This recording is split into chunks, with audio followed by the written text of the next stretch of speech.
بسم الله الرحمن الرحيم. صلى الله عليك يا رسول الله وعلى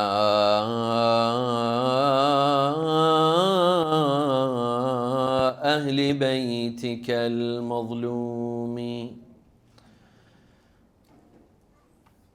صلى الله عليك يا سيدي ويا مولاي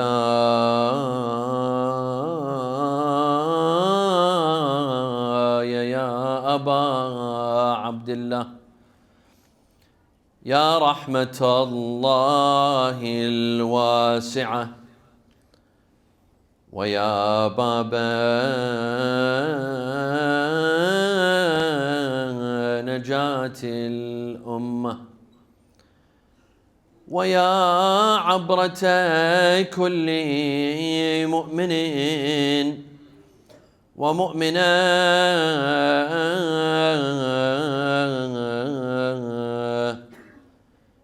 يا ليتنا كنا معكم سادتي فنفوز فوزا عظيما.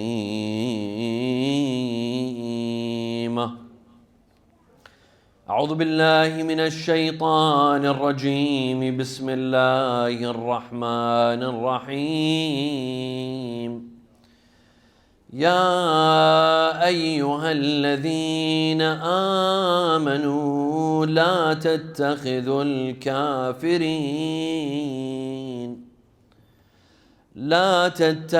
الكافرين أولياء من دون المؤمنين. أتريدون أن تجعلوا لله عليكم سلطانا مبينا. صلوا على محمد وآل محمد.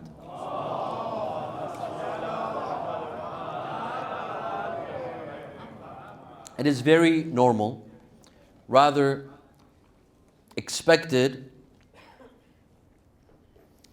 of people living in the West, in America, in Europe, in Canada, to have non-Muslim friends. This is something very normal. If you go to school, you go to university, you work, your neighbors, co-workers, individuals, random individuals that you meet that are non-Muslim, you become friends with them. They invite you over to their house, you invite them over to your house. They wish you a happy Ramadan, you wish them a happy Christmas. What's wrong with that? This is something very normal. To go out with them, to exchange gifts with them, to have a picnic with them. It's very, very normal to have friends that are non-Muslim. This is ordinary. We human beings, we're social beings. We're not meant to live in caves. We're meant to befriend others, those in our surroundings, at school, at work, at university. However, yes, sometimes you become affected by their lifestyle. You learn from them the things that you're not supposed to learn. For example, you begin to drink, wal-'iyadhu billah. Or our daughters begin to take off their hijabs, wal-'iyadhu billah.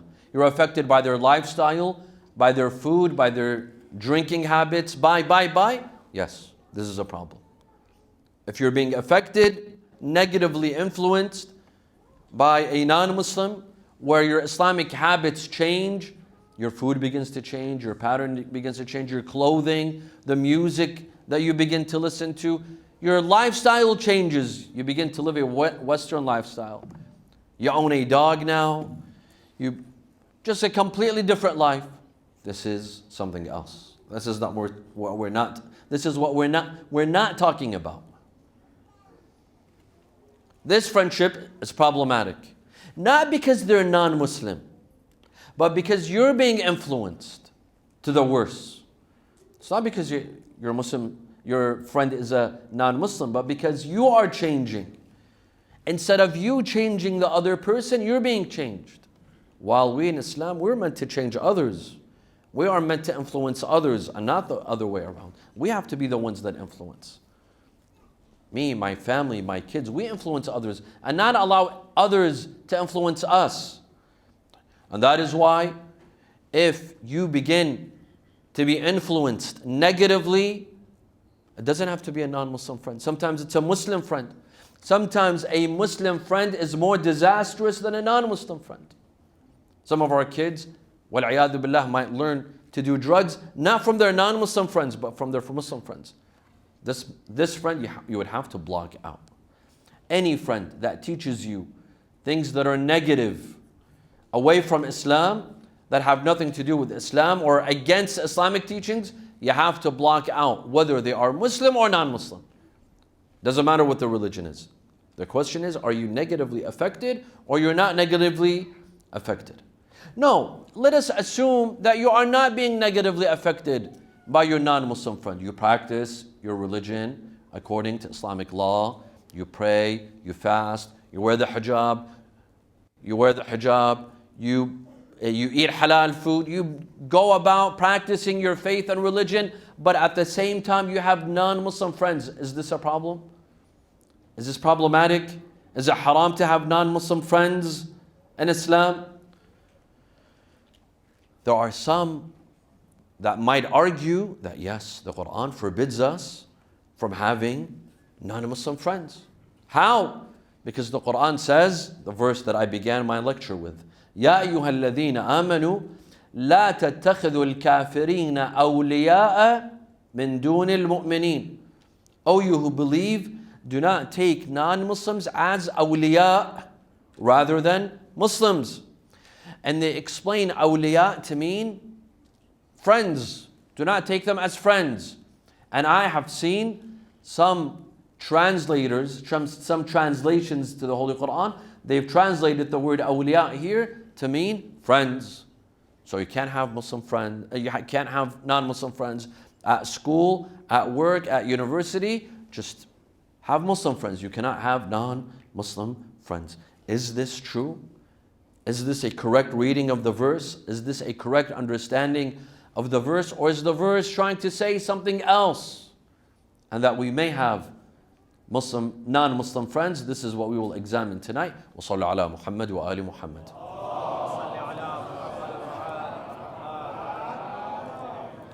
Is it true that the word awliya means friends? And the verse is saying, O you who believe, do not take non-Muslims as friends instead of having Muslim friends? Is this what the verse is trying to say? Absolutely not. Absolutely not. The word awliya does not mean friends.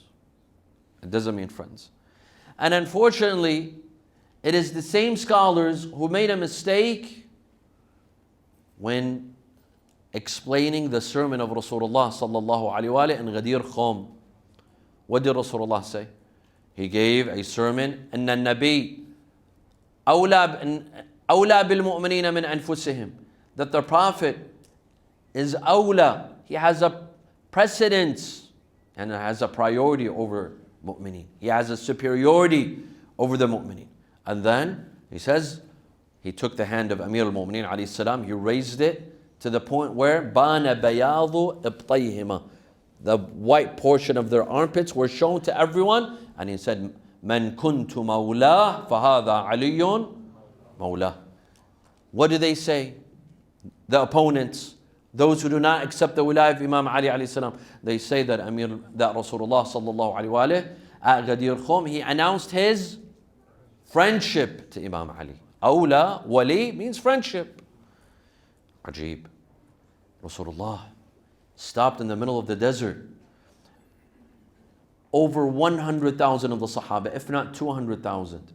There were some that had gone forward, he asked them to come back. And there were some that were behind. They waited for them to reach Ghadir Khum. On a scorching hot day, to the point that the Sahaba had to cover their heads and had to cover their feet because of the scorching sand, so that Rasulullah will stand in the middle of the desert to announce to everyone that Ali is my friend.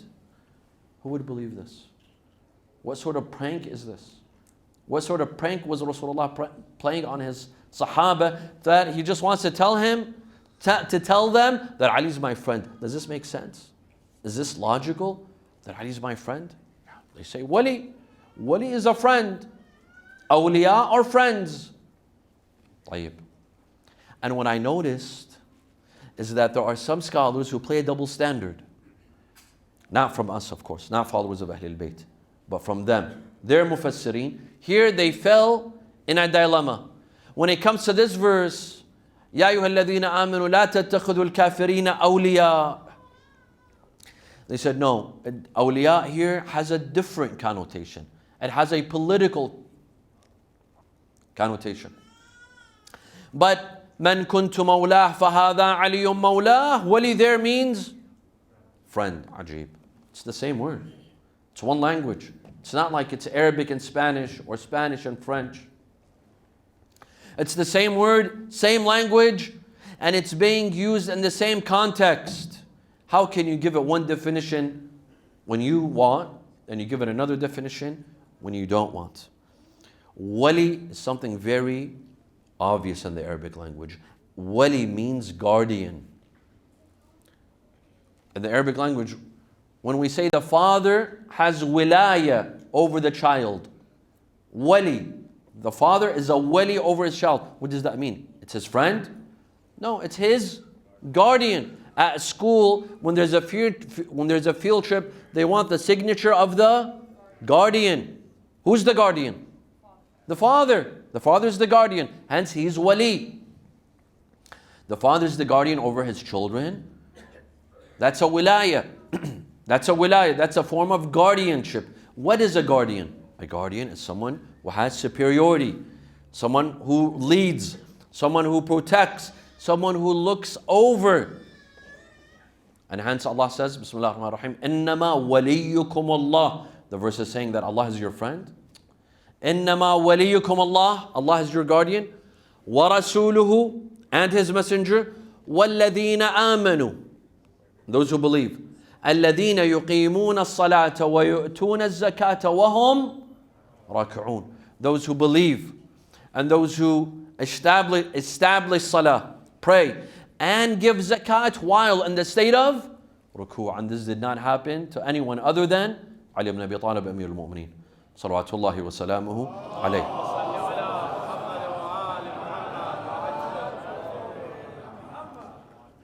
And then they narrate that Rasulullah sallallahu alayhi wa alayhi, on the day of Ghadir, he asked the Sahaba to give allegiance to Amir al-Mu'mineen, to give allegiance to a friend. All he did was establish him as a friend. Why take allegiance? And why give allegiance? You know, the day of Ghadir is so clear that they cannot deny that it actually took place. So what they do is they try to misrepresent, misanalyze. No, wali here means a friend, means maybe supporter. That's about it. All of this, and Rasulullah took allegiance to announce that Ali ibn Abi Talib is his friend or supporter. Doesn't make sense. My dear friends, this verse that we're talking about tonight, يا أيها الذين آمنوا لا يتخذ يا أيها الذين آمنوا لا تتخذوا الكافرين أولياء من دون المؤمنين. It has nothing to do with friendship. The Quran is not telling us Muslims that you're not allowed to have non-Muslim friends. Awliya, wali, is a guardian, is a protector, is an ally. Is an ally. When you form alliances, that is a form of wilaya. When two nations, two countries, two governments, they form a pact, an agreement, that's a form of wilaya. It's an alliance. It has a political connotation. That do not, you Muslims at the time of Rasulullah, do not go and take the non-Muslims of the time, and I say of the time, because that is speaking in a specific context at a specific time. Do not go and take the Christians, Jews, pagans, mushrikeen of the time as allies and as guardians. You form pacts, you form alliances with non-Muslims while you betray your Muslim friends and your Muslim allies. Don't do this. Don't do this. Don't betray your own people and you go and you form alliances with non-Muslims. Those who don't want your interests in mind. Those who are simply using you. Those who are taking advantage of you. Don't form alliances with them. Don't make them guardians over you. You go and you shake their hands and you announce them as your leaders. Because unfortunately, this is what happened during the time of Rasulullah sallallahu alaihi wasallam. During the time of the Prophet, there was munafiqeen in Medina. These munafiqeen, they would secretly go and connect with the pagans, with the mushrikeen of Mecca. And they would connect with the Jews in that area at that time, the Jewish clans and tribes in Arabia at that time. And they would conspire against Rasulullah sallallahu alaihi wasallam. They would conspire. And this is what happened in the battle of, which battle? Who can tell me? The battle of Al-Ahzab. Al-Ahzab is the battle of the parties. The parties. There were the munafiqeen from inside. There were the Jews and the pagans from outside. They conspired together to fight Rasulullah and the Muslim nation inside Medina. There were conspiracies happening. There were alliances being formed. Rasulullah sallallahu alaihi wasallam was surrounded by hypocrites. And Allah informs him, وَمِمَّنْ حَوْلَكُمْ مِنَ الْأَعْرَابِ مُنَافِقُونَ. And there are some surrounding you in Medina, they're hypocrites, Ya Rasulullah. وَمِنْ أَهْلِ الْمَدِينَةِ مَرَدُوا عَلَى النِّفَاقِ.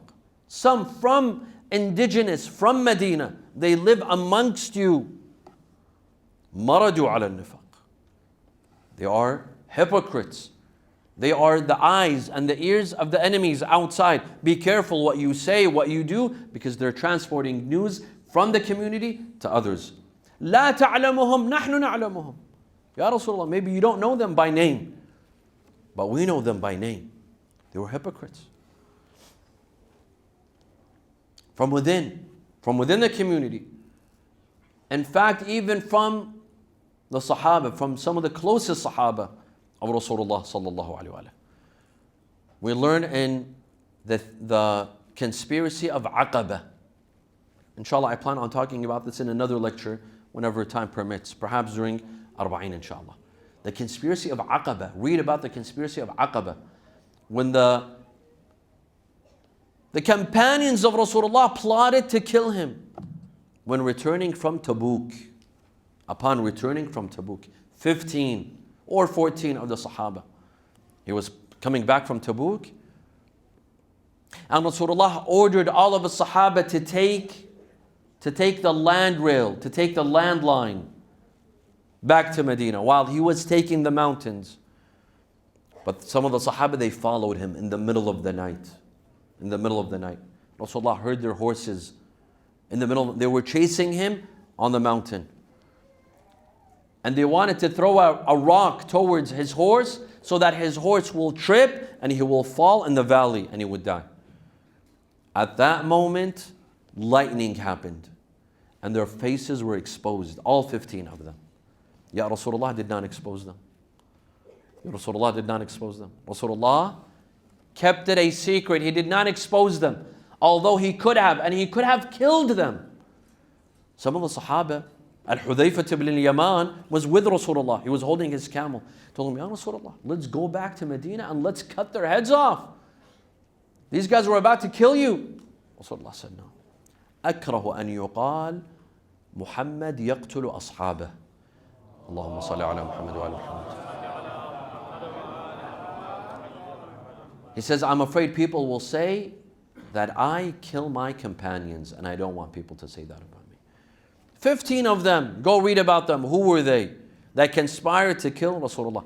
Thus, there were conspiracies from the munafiqeen inside, from the Jewish community outside, and from the pagans of Mecca and the surrounding areas. There were alliances being formed. Alliances, guardianship. Why? To topple Rasulullah sallallahu alayhi wa alihi wasallam. Yet they couldn't. Yet they couldn't. Rasulullah remained. He remained alive. Why? Because Rasulullah, no matter how strong your intelligence is, and how many spies you have, and how well you're connected, and how do you have from the inside, they call it an inside job. No matter how strongly you're connected, Rasulullah remains connected to Jibreel. Rasulullah is connected to Allah. That's the biggest intelligence. Today, don't be fooled by strong intelligence and strong spies, and they're trying to topple, and there's conspiracies. We have Allah on our side. We always have, mu'mineen always have Allah on their side. That's why we need to be rest assured. We always have Allah on our side. This is the context of the verse. The verse is not saying don't take non-Muslims as friends, don't befriend them. No, it's speaking of a political matter, political alliances, political guardianship. Listen to the full verse so that we understand the verse and its context and we don't take it out of its context. يا أيها الذين آمنوا لا تتخذوا الكافرين أولياء من دون المؤمنين. You go and you form alliances with non-Muslims and you abandon your Muslim community, your Muslim brethren, your Muslim brothers and sisters. أتريدون أن تجعلوا لله عليكم سلطانا مبينا. Do you wish that Allah will have a power above you and will punish you? إن المنافقين في الدرك الأسفل من النار. You see, the verse is speaking about whom? Munafiqeen, hypocrites. Hypocrites. They come to you. إذا جاءك المنافقون قالوا نشهد أنك لرسول الله والله يعلم أنك لرسوله والله يشهد أن المنافقين لكاذبون. Hypocrites, they would come to Rasulullah and they told him, Ya Rasulullah, we bear witness that you're a prophet and we believe in God, and Allah knows that this is his prophet, but he knows that the hypocrites are lying. They're lying. This wasn't just back then. We have hypocrites today. We have hypocrites today as well. Those who smile in your face, they hug you, but they have a dagger to stab you in the back. They're waiting for your fall. In your face, they tell you we're with you, we support you. But behind the scenes, they're working against you. إن المنافقين في الدرك الأسفل من النار. It is hypocrites. These are hypocrites that are forming alliances with non-Muslims. Why? To tear down the Muslim community, to tear down the Muslim nation. The verse is telling the Muslim nation, don't rely on others, rely on your own friends. Rely on your own. Don't look for outside forces. Don't think others will stand by your side. They're only tricking you. The Quran is speaking to those at the time of Rasulullah, and then we will say that even others, not just at the time of Rasulullah. The Quran is a book of guidance for all times. Yes, at times it speaks to Rasulullah and his companions, but the Quran is a book of guidance for all times, and it's applicable for all times. Al-Quran fi kulli zamanin jadid, Imam al-Rida says. The Quran at every time is new. It's fresh. It's as if it's giving us brand new guidance, illumination. So this is the context of the verse. To abandon your Muslim community and you go and you form alliances from somewhere else. Imagine, God forbid, someone from this community, from this beautiful masjid here, this amazing community of Muhammadiyah, someone decides to go out and conspire with a group to come and hurt the masjid, or buy off the masjid, or damage the masjid. Isn't that treachery? Isn't that treason? This is what was happening at the time of Rasulullah sallallahu alaihi wasallam. There are similar verses. يا أيها الذين آمنوا لا تتخذوا عدوي وعدوكم أولياء تلقون إليهم بالمودة. O you who believe, do not take my enemies and your enemies as guardians, as allies. تلقون إليهم بالمودة. You become very soft with them. You show them love. You become very close. يخرجون الرسول وإياكم أن تؤمنوا بالله. They drive you out of your towns, your homes, because you believe in Allah. Until you reject the belief in Allah. So it's a matter of, it's a political statement. It's not a matter of having non-Muslim friends. You can't have a coworker as a friend or your neighbor as a friend. No, it's a political statement.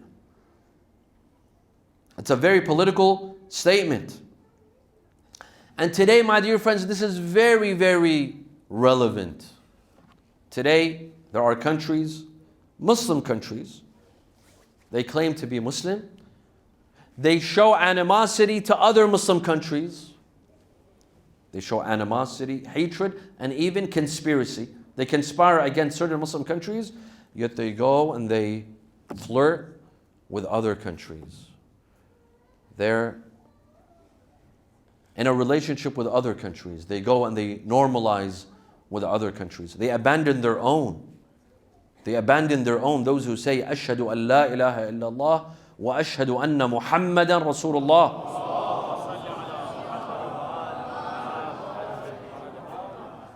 They abandon Muslim countries and they go form alliances and they go form a normalization with the enemy. Very modern relevance. Today, it's as if the Quran is revealed upon these people. It's as if the Quran is reading the scene today of the Muslim Ummah, the state of our affairs today, and the state of some Muslim countries that are embarrassing.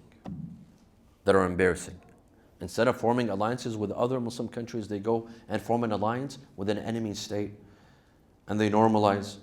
A few years ago, one of these countries had something called the Year of Tolerance. Tolerance. Tolerance for whom? Tolerance for everyone. Jews, Christians, Hindus. Today we have some Muslim countries with Hindu temples.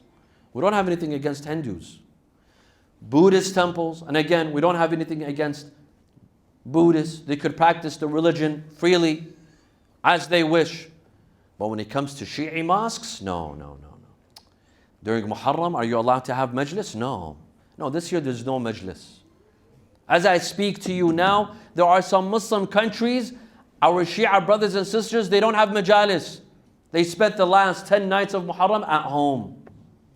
Or maybe watching YouTube lectures and videos on YouTube, if they're allowed. They couldn't hold majalis. But Hindus, they have a temple. Buddhists, they have a temple. Jews and Christians, they have their churches and synagogues. So tolerance for whom? Apparently it's tolerance for everyone except the Shia. When you're tolerant of every other religion and faith and school of thought, but except of your own people. Those of your own faith and those of your own religion. Who are you fooling? We should be tolerant of others, don't get me wrong. Buddhists, Hindus, Christians, Jews, we should be tolerant of others and allow them to practice their religion. They could go to their churches and synagogues and we have nothing to do. We respect their faith as they should respect our faith. But when you're respecting others, respect your own as well. Respect the followers of Ahlul Bayt. The 10 nights of Muharram are the most sacred nights to us. You ban the Shia from holding majalis in their own Husseyniyas. This is a problem. The Quran does not forbid us from befriending non-Muslims at all, no.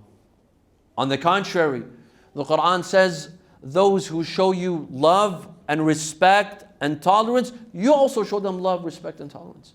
لا ينهاكم الله عن الذين لم يقاتلوكم في الدين ولم يخرجوكم من دياركم أن تبروهم وتقسطوا إليهم إن الله يحب المقسطين. Allah does not forbid you from showing care, from showing benevolence, from showing kindness, from showing empathy. To who? To those that don't fight you, those that don't drive you out of your towns, those that don't drive you out of your cities. Show them love, show them kindness. Be kind to them. Allah loves those who are muqsateen, those who are fair, those who are good to others. Anyone who doesn't fight us, we don't fight them back. Anyone who's kind to us, we're kind to them back. We don't have issues with people. We're a nation of peace. We're a people of peace. We don't start wars with anyone. We don't instigate. Islam is a religion of peace. We Muslims are peaceful people. This is what the Quran encourages us. If someone greets us from non-Muslims, they greet us, they bring us flowers, they bring us I remember when we moved into a house many years ago in Los Angeles, our neighbors brought us gifts. One brought a bouquet of flowers. Some brought us food. One of our neighbors brought us a bottle of champagne. It's a gesture. It's a gesture out of respect. The Quran says, وَإِذَا حُيِّيتُم بِتَحِيَّةٍ فَحَيُّوا بِأَحْسَنَ مِنْهَا أَوْ رُدُّوهَا. When you are greeted with a greeting, return the greet. Either return a better greeting or return the same greeting. These are the ethics of Islam. These are the teachings of Islam. We show the akhlaq of Islam. We have to be kind to non-Muslims. To our non-Muslim friends. We are allowed to have non-Muslim friends. And we are allowed to show them kindness. Rather, we should show them kindness. We show them the true akhlaq of Islam. A man came to Rasulullah sallallahu alaihi wasallam, and he told him, Ya Rasulullah, I've converted to Islam, and my mother refuses to convert to Islam. What do I do? How do I treat her? And she's being very nasty to me. She dislikes the fact that I've become a Muslim. Rasulullah told him, now that you've converted to Islam, you show her more kindness and more obedience and more love. And he did. After a while, he came back to Rasulullah. I told him, Ya Rasulullah, I did exactly like you told me to. I was more kind to my mother. I showed her more obedience, more love, and now she's interested in converting to Islam. This is the message of Islam, is that we show them kindness, we show them love, we show them respect, we show that beautiful image of Islam. The Quran says, don't argue. Don't argue with others. Don't argue with the people of book. Don't instigate fights and arguments and quarrels. وَلَا تُجَادِلُوا أَهْلَ الْكِتَابِ إِلَّا بِالَّتِي هِيَ أَحْسَنُ. Rather, talk about commonalities, what we have in common. Discuss what you have in common. قُلْ يَا أَهْلَ الْكِتَابِ تَعَالَوْا إِلَى كَلِمَةٍ سَوَاءٍ بَيْنَنَا وَبَيْنَكُمْ أَلَّا نَعْبُدَ إِلَّا اللَّهِ. Say, oh you people of the book, come, let's discuss what we have in common, that we don't worship other than Allah. We discuss what we have in common and not anything else. My dear friends, friendship is the best way to spread Islam anywhere in the world. But especially here in America and here in the West. Let us spread Islam, not by sermons, not by public lectures. Not everyone will hear our voice. Not everyone will read a book. Not everyone will see the julus in the middle of New York City. But everyone will see your akhlaq. You can touch your neighbor, your friend, your classmate, your co-worker. You can touch them with your akhlaq. When we show them the true akhlaq of Islam. When we are good examples for Islam. We set a good example.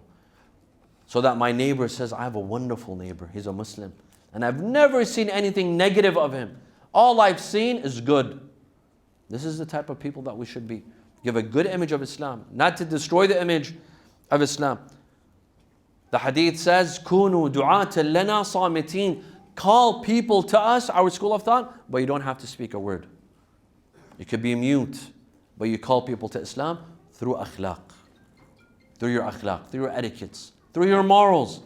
Alhamdulillah, here at Muhammadiyah, the greatest gift, the greatest quality that you have is akhlaq. From the youngest child to the oldest member of the community, you're known for your akhlaq, for your humility, for the humbleness that you carry. And everyone feels welcome. Whoever comes to Muhammadiyah, they feel welcome. God bless you for that. We spread Islam through our akhlaq. كُونُوا دُعَاةً لَنَا بِغَيْرِ أَلْسِنَتِكُمْ. The hadith says, call people to the school of thought of Ahlul Bayt, but you don't have to use your tongue. You, the worker, at work, at school, at university, your neighbor, call people to the school of thought of Ahlul Bayt through your akhlaq, through the way you treat people. I remember a year and a half ago, I was in New Jersey. I was in South Jersey, in Pensacola. And that Ramadan, 2 young men converted to Islam. One of them, I asked him, what was your reason of conversion? And he attended majalis throughout Ramadan, at least the second half of Ramadan when I was there. He attended majalis and he would sit just like everyone else. And I had no idea that he was not a Muslim. I thought he was a Muslim. And in fact, the night before his conversion, he had sponsored iftar. He had sponsored iftar. A young 20 or 21-year-old white male, white young man. So he came and he said the shahadatain. I asked him why.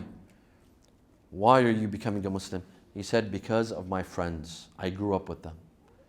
I've been with them ever since elementary school, middle school, high school, college, and I've only seen good things from them. And hence I accept Islam. Because I haven't seen anything negative from them.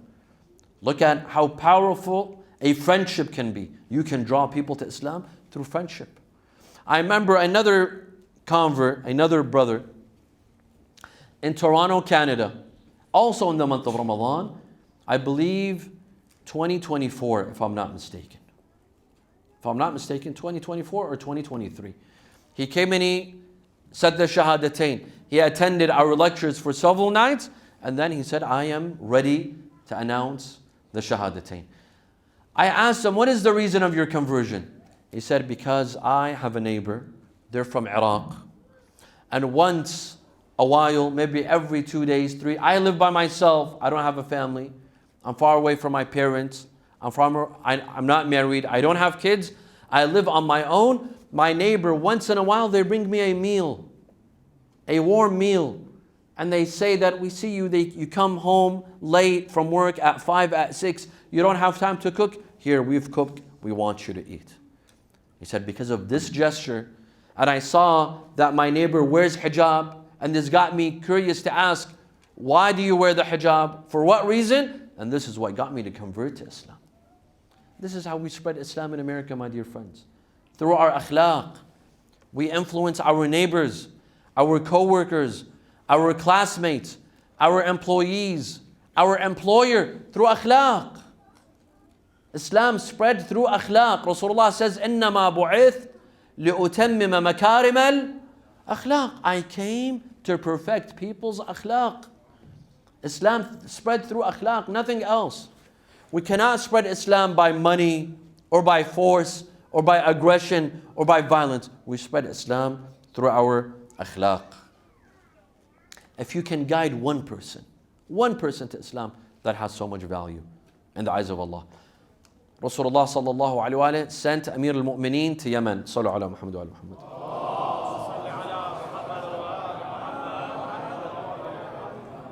He told him, Ya Ali, لَإِنْ يَهْدِيَ اللَّهُ بِكَ رَجُلًا وَاحِدًا فَهُوَ خَيْرٌ لَكَ مِمَّا طَلُعَتْ عَلَيْهِ الشَّمْسِ. Ya Ali, if you can guide one individual, that's all it takes. If you can influence one, this is greater than everything the sun shines. If they give you the entire world, it's not equivalent to guiding one person. You come on the day of judgment and you say, oh Allah, because of my actions, because of my akhlaq, I allowed one person to enter Islam. You know what the problem is? The problem is today, we drive people away from Islam. You, me, because of our actions, we drive people away from Islam. We're not bringing people to Islam. We should be bringing people to Islam. You don't have to be a scholar. You don't have to be an alam al-hilli. You don't have to be an author. You don't have to be someone eloquent. You just have to be someone that has great akhlaq and treats people beautifully, and you'll draw them to your faith. Sayyid al-Sistani, hafidhahullah, is asked on his website. He's asked, هل يجوز تبادل الود والمحبة مع غير المسلمين? Is it permissible to exchange respect, love, honor with non-Muslims? Is this permissible? He says, إذا لم يكن يظهر المعاداة للإسلام والمسلمين بقول أو فعل فلا بأس. If he does not show animosity, he or she, if they do not show animosity towards Islam and Muslims, yes. لا بأس بالقيام بما يقتضيه الود والمحبة من البر والإحسان. He says, yes, there's no harm in showing them love, kindness, respect to non-Muslims. In another question posed to Sayyid al-Sistani, he's asked, هل يجوز تهنئة غير المسلمين بأعيادهم كعيد رأس السنة? Is it permissible to congratulate non-Muslims on their holidays like New Year's Eve, like New Year's and Christmas, for example? The Sayyid says, يجوز تهنئة الكتابيين من يهود ومسيحيين وغيرهم. وكذلك غير الكتابيين من الكفار. He says it is permissible to congratulate non-Muslims like Christians and Jews, and in fact non-Muslims that are not even Ahl al-Kitab, like Buddhists and Hindus. بالمناسبات التي يحتفلون بها. To congratulate them on their holidays, on their religious occasions. And he mentioned specifically New Year's Eve, Christmas, and Easter. In a third question, the Sayyid is asked, is it permissible to have non-Muslim friends? هل يجوز اتخاذ أصدقاء من غير المسلمين? He says, yes. يحق للمسلم. It is permissible for a Muslim to have non-Muslim friends, those who are close to him. He shows them respect, they show him respect. He may benefit from them, they may benefit from him. They help one another, they serve one another. And then, this is the point where the Sayyid says, إن صداقات كهذه إذا استثمرت استثمارا جيدا كفيلة بأن تعرف الصديق غير المسلم. These friendships, if they are invested correctly, if they are made use correctly, if we make usage of our friendship with our neighbor, co-worker, classmate, at school, at university, at work, if we make use of them, تعرفه على قيم وتعاليم الإسلام. We take advantage of this friendship so that they know about Islam and the values of Islam and the principles of Islam. And these people will become closer to Islam. At least if they do not convert, at least they will have a good image of Islam. At least they will say, we've met Muslims. Muslims are peaceful. Muslims are not violent. Muslims are not aggressors. We know them. I have a neighbor that's a Muslim. I have a co-worker that's a Muslim. You see? So even the Sayyid invites Muslims in the West to have non-Muslim friends. As long as you're not affected negatively, your faith, your deen is not negatively affected, have friends. You be the one affecting. Do not be affected. You be the one affecting. Affect them positively, either to draw them to Islam or at least give a good image of Islam to Christians, to Jews, to Buddhists, to Hindus, to people of all other faiths. Now, tonight is the eve of the 12th of Muharram. Let's go to Kerbala and see what is happening to the women and children in Kerbala. When the caravan of Imam Hossein alayhi salam set out from Kerbala to Kufa, and then from Kufa to Sham, they would pass from city to city. They passed by city to city, village to village. They stopped in a village. There was a chapel, a church. The caravan, the family of Rasulullah and their enemies. And this was the tragedy, that Zainab alayhi salam and the women and children, they had to travel with Shimr, with Harmala, with Sinan ibn Anas, with the killers of their loved ones. They were traveling with them. And the heads of their loved ones were on spears, all the way from Kerbala to Kufa and Kufa to Sham, and then back to Kerbala. They stopped at a chapel. They stopped at a church to rest. A monk, Christian monk, came out of the church and he saw the head. He saw heads on spears. He said, "What is this? Who are these men? Why are their heads on spears?" They told him, "This is the grandson of our Prophet Muhammad." He said, "This is the grandson of your Prophet? If Jesus had a grandson, we would have worshipped him. We Christians would have worshipped the grandson of Jesus. You cut the head off. You cut the head off of your prophet's grandson? Wow." And then when they brought the head down, he said, "Allow me to keep the head tonight. Let me protect it in a safe place." He took the head. This Christian monk took the head of Imam Hussein to keep it safe. And that night he cried and he wept for Imam Hussein alayhi salam. He kept it safe. The next day they took the head and they left. But this monk remained attached to Imam Hussein alayhi. The love of Imam Hussein entered the heart of this Christian monk just by seeing the head of Abi Abdullah al-Hussein. These heads were paraded from city to city, from village to village.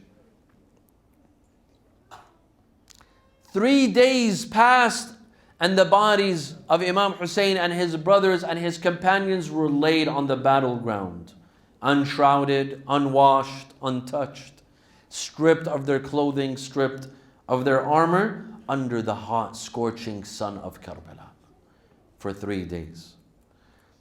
On the 12th of Muharram, a day like tomorrow, the caravan of Imam Hussein sets out from Kerbala. The women and children have to leave. How can they leave? And all these bodies are scattered on the battleground. They're leaving them without proper burial, without shrouding, without washing, without ghusl, without kafan. They're commanded to leave. Zainab helps the women and children ride their camels. She goes from one child to another, from one woman to another, and she helps ride them on the camel until her and Kulthum were remaining on the ground. Zainab, Kulthum tells her sister Zainab, let me hold the camel for you and you ride. And you ride. Zainab says, no, my sister. I will hold it for you and you will ride the camel. She told her, my sister, but if I ride the camel, there's no one to help you ride your camel. Who's going to help your camel? Zainab looks around. She doesn't know what to say. She doesn't know what to do. She looks towards the river. She looks towards Abbas, her brother Abul Fadl. My dear brother Abul Fadl, you brought me here. You helped me ride my camel. You said, Zainab, I will take care of you. Come, you're under my protection. Abbas, where are you to see what's happening to me today? Instead, Shimr and Khawalla and Sinan and Harmala, they're surrounding me, Ya Abbas. Where did you leave me? On the 3rd day after Ashura, when the caravan set towards Kufa, they noticed that the head of Imam Hussein alayhi salam, they were all on spears. The head of Imam Hussein is staring in a position in the middle of the desert. It's staring in a position. Why? All of the heads are in one direction, but the head of Imam Hussein is staring in another direction. Why? They did a head count and they noticed that one of the daughters of Imam Hussein is missing in the middle of the desert. His eyes were on his daughter. Sayyidi Aba Abdullah, even in that stage you're worried for your orphans. You're worried for your daughters. On the 3rd day after Ashura, when the caravan was set towards Kufa, Imam Zain al-Abidin returns to Kerbala miraculously.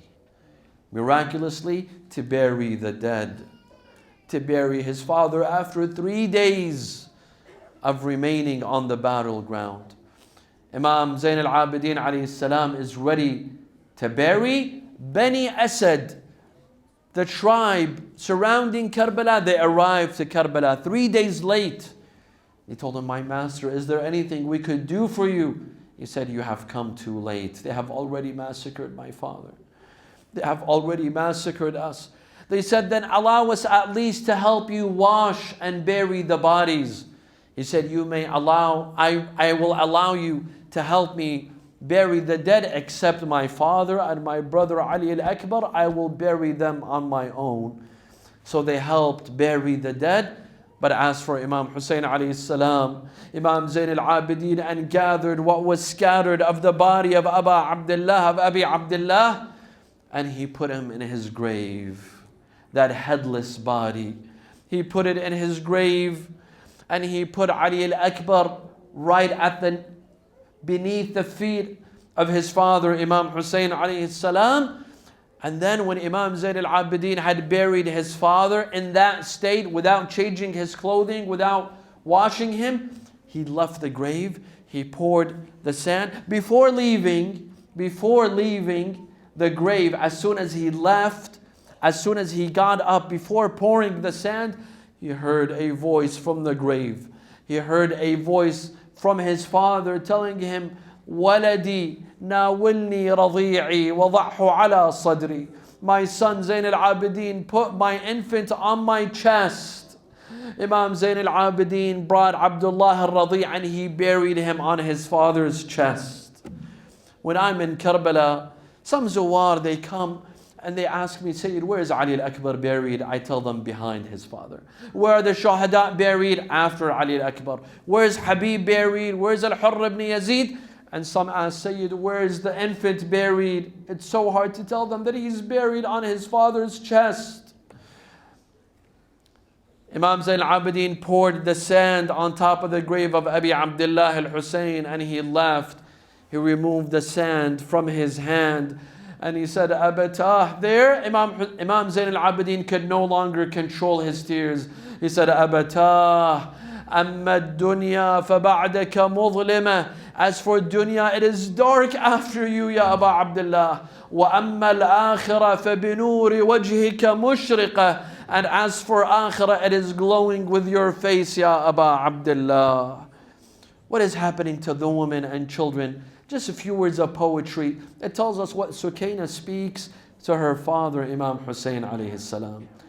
Sarat barru yanayza tanat bikhakast baba do cheshm khuninam بنعش پاکست بابا بابا امان از این تنهایی دلم هلاک است بابا بابا سرت بنیزه بابا تنت بخاک صحرا منم اسیر غم ها پس از تو هستم تنها